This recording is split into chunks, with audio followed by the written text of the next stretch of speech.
বন্ধুরা আসসালামু আলাইকুম, কেমন আছেন আপনারা সবাই?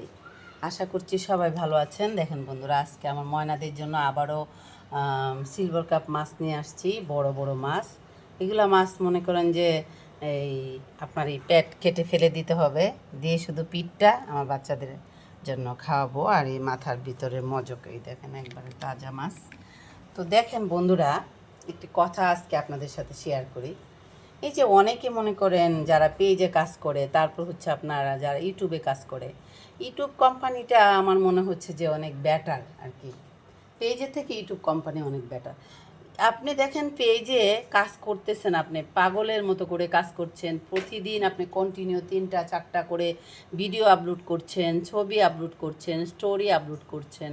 সেক্ষেত্রে কি দেখা গেল, মানে এই দেখছেন আপনার ডেস্ক বুট আছে, ভালো আছে, আবার 1 সেকেন্ডের মধ্যে দেখবেন সেটা নিচে নেমে গেছে। ফেসবুক এই জিনিসটা চিন্তা করছে না যে তারা রোবটের মাধ্যমে দেখাক আর যেটার মাধ্যমেই দেখুক, তারা এটা চিন্তা কখনোই করে না যে একটা মানুষ কতদিন ধরে আমাদের প্ল্যাটফর্মে কাজ করছে, আর তার কাজ করার ধরনটা কি, তার নিয়মটা কি। হ্যাঁ, এই জিনিসটা তারা চিন্তা করে না। একজন মানুষ ধরেন আপনার একেবারেই ফলোয়ার নাই, 200 300 500 ফলোয়ার, তাকে কন্টেন্ট মনিটেশন দিয়ে বসে আছে। আর একজন মানুষের 5,000 6,000-এর উপরে ফলোয়ার, তাকে কন্টেন্ট মনিটেশন দিচ্ছে না। এই যে বিষয়গুলো, এইগুলো বিষয়ের জন্য অনেকেই ভেঙে পড়ছে, অনেকেই ফেসবুকে কাজ করতে চাচ্ছে না। অনেকেই ভাবছে যে কষ্ট পাচ্ছে, যে এত কষ্ট করছি কয়েক বছর ধরে, তারপর দেখেন এমনি থেকেই ফলোয়িং বাড়ছে না। হ্যাঁ, তারপরে হচ্ছে মানুষের বিভিন্ন ধরনের কাইসিডি, বিভিন্ন ধরনের প্রবলেম।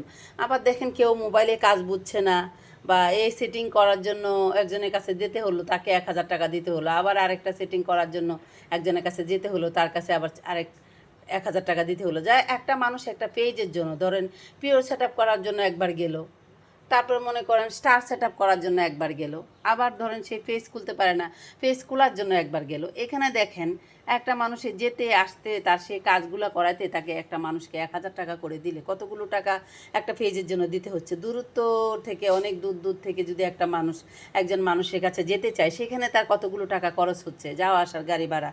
তো এই যে একটা মানুষ একটা পেজের জন্য এতগুলো টাকা খরচ করছে, তারপর তার নিজের কাজ কাম ফেলে দিয়ে সে নিজের মানে অনেক সময় ব্যয় করে সে ফেসবুকের পিছনে সময় দিচ্ছে বা কাজ করছে, কষ্ট করছে, ভিডিও আপলোড করছে। আপনারা জানেন যে একটা ভিডিও, আমরা যে টিকটকে যারা কাজ করে, এই 2-3 সেকেন্ডের একটা ভিডিও তৈরি করতে তাদের কতটুকু প্রস্তুতি নিতে হয়, কতটুকু কষ্ট করতে হয়, তারপর যায় ভিডিও এডিট করতে হয়, তারপর ভিডিওটা আপলোড করতে হয়। যেমন টিকটকে কাজ করতেই যদি একটা মানুষের এতটুকু কষ্ট হয়, তাহলে ফেসবুক পেজে বা ফেসবুকে কাজ করতে কতটা কষ্ট হয়।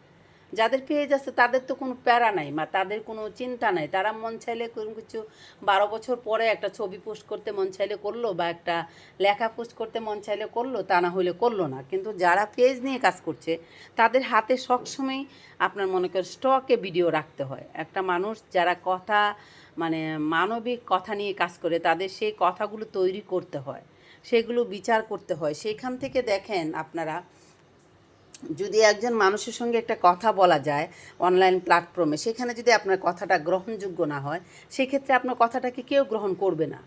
বা আপনি একটা যুক্তি দিচ্ছেন, সেটাকে কেউ গ্রহণ করবে না। বা আপনি একটা লেখা দিচ্ছেন, লেখাটাও যদি আপনার গ্রহণযোগ্য না হয়, সেটাকে কেউ গ্রহণ করবে না।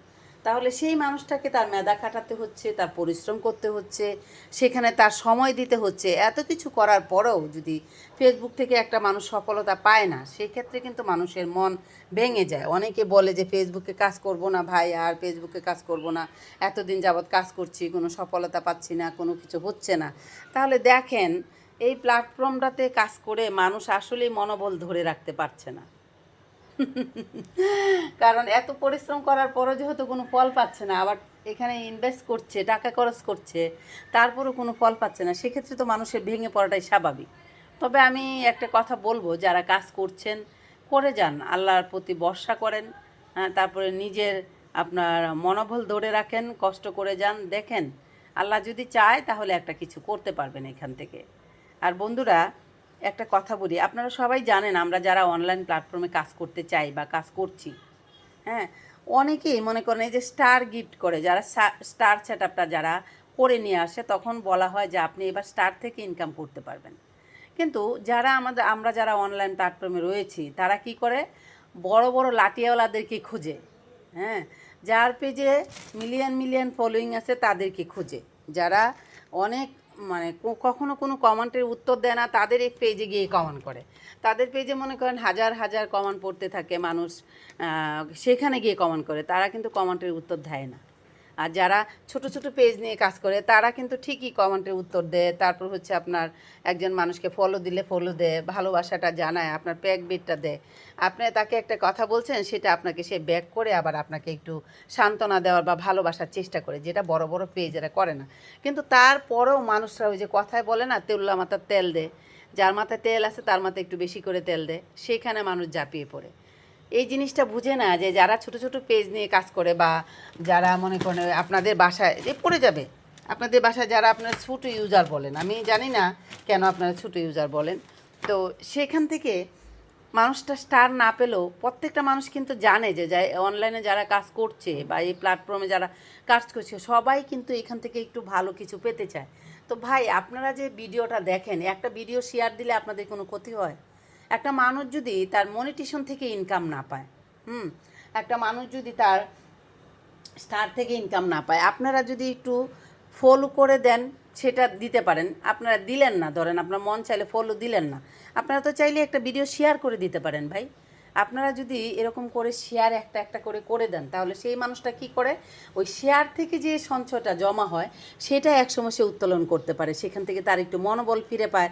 তো আপনারা কেন এগুলো করেন ভাই? আপনারা তো সবাই জানেন, আপনারাও আসছেন এই অনলাইনে কাজ করার জন্য, আর যারা কাজ করছে তারাও আসছে এখানে কাজ করার জন্য। সবাই কিন্তু এখানে রং করার জন্য কেউ আসে না, আনন্দ করার জন্য কেউ আসে না, সবাই আসছে এখানে পরিশ্রম করার জন্য, সেখান থেকে 2 টাকা ইনকাম করার জন্য। তো আমি আমার বন্ধুদেরকে একটি কথা বলবো, ভাই একটা শেয়ার করলে আপনার কোনো ক্ষতি হয়ে যাবে না, কিন্তু যে মানুষটারা একটা শেয়ার করবেন তার মনোবল বাড়বে, সে সেখান থেকে কাজ করানোর জন্য অনুপ্রেরণা পাবে। তাই বন্ধুরা, আজ একটি কথাই বলতে চাই আপনাদেরকে, সবাই আপনারা যার যে ভিডিওটা দেখেন একটা একটা করে শেয়ার করে দিবেন, সেটা আপনাদের কাছে আমার রিকোয়েস্ট রইল। তো বন্ধুরা, আপনারা সবাই ভালো থাকবেন। আর আমার আজকের কথাগুলো কি যৌক্তিক বলেছি না অযৌক্তিক বলেছি, অবশ্যই আপনারা কমেন্ট বক্সে এসে কমেন্ট করে জানাবেন, আর অবশ্যই একটা শেয়ার করে দিবেন। অবশ্যই আমার ভিডিওটা একটা শেয়ার করে দিবেন, যেন আমি যে কথাগুলো বলেছি সেগুলো যেন আমার সমস্ত বন্ধুদের কাছে পৌঁছে যায়। তাহলে এই কথাই রইলো, দেখবো আমার কোন প্রাণপ্রিয় বন্ধুটা আজকে আমার ভিডিওটা শেয়ার করেন। হ্যাঁ, কার মনে কতটুকু ভালোবাসা আছে সেটা দেখতে চাই। আজকের আমার এই ছোট্ট ভিডিওটা, ছোট্ট কথা বলাটা আমার কয়জন মানুষ, কয়জন ভালোবাসার মানুষ, কয়জন আমার বন্ধুরা, কয়জন আমার কলিজার ভাই বোনেরা, এই শব্দটা সবাই ইউজ করে, আমি পারি না, তবে আজকে ইউজ করলাম। আমার কয়জন কলিজার ভাই বোনেরা আমার এই গল্পটা আজকে বা কথা বলাটা স্টোরিটা আপনারা শেয়ার করেন, কয়টা শেয়ার করেন সেটা দেখবো আজকে। কয়জন ভিউয়ার্স হন সেটাও দেখবো, আর কয়জন শেয়ার করেন সেটাও দেখবো। হ্যাঁ, আপনাদের হাতে কি ব্যথা নাকি একটা শেয়ার করতে পারেন না, আপনাদের কি ক্ষতিটা হয়ে যায়, সেটা আজকে দেখবো, আপনাদের মনে ভালোবাসাটা যে কতটুকু ভালো আপনারা বাসেন। তাহলে ঠিক আছে বন্ধুরা, সবাই ভালো থাকবেন, এই কথাই রইলো। আপনাদের সাথে আমার দেখা হবে অন্য কোনো সময়, অন্য কোনো ভিডিওতে। টাটা।